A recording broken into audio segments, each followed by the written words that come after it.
السلام علیکم ورحمۃ اللہ وبرکاتہ۔ ناظرین اکرام اور سامعین اکرام، آج میں آپ لوگوں کو عید میلاد النبی منانے کا طریقہ بتا رہا ہوں۔ صحابہ اکرام نے دیکھا کہ اللہ کے نبی صلی اللہ علیہ وسلم پیر کے روز سوموار کے روز روزہ رکھ رہے ہیں۔ صحابہ اکرام بھی رکھا کرتے تھے نبی اکرم صلی اللہ علیہ وسلم کی اتباع میں۔ ایک حدیث ہے صحیح مسلم کتاب الصیام حدیث نمبر 1162۔ حضرت ابو قتادہ رضی اللہ تعالیٰ عنہ اس حدیث کا راوی ہے۔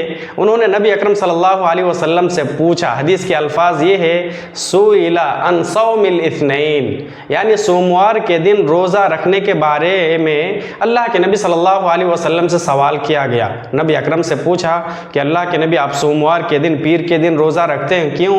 نبی اکرم صلی اللہ علیہ وسلم نے بتایا، فیہ ولدت وفیہ انزل علی، اس لیے کہ اس دن میں پیدا ہوا، اسی طریقے سے اسی دن یعنی کہ سوموار کے دن ہی قرآن کریم نازل ہوا۔ میرے بھائیوں، یہ عید میلاد منانے کا طریقہ ہے۔ اگر آپ عید میلاد منانا چاہتے ہیں تو روزہ رکھ کر منا سکتے ہیں۔ اچھا، روزہ رکھ کر اللہ کے نبی صلی اللہ علیہ وسلم نے دنیا والوں کو یہ پیغام دیا، یہ میسج دیا کہ یہ عید نہیں ہے، سال میں صرف 2 ہی عید ہے، تیسری عید نہیں ہے۔ اس لیے کہ صحیح بخاری اور صحیح مسلم کے اندر یہ حدیث موجود ہے کہ عید کے دن روزہ رکھنا بالکل حرام ہے۔ عید الاضحیٰ کے دن آپ روزہ نہیں رکھ سکتے، عید الفطر کے دن آپ روزہ نہیں رکھ سکتے، اور نبی اکرم صلی اللہ علیہ وسلم نے سوموار کے دن روزہ رکھا۔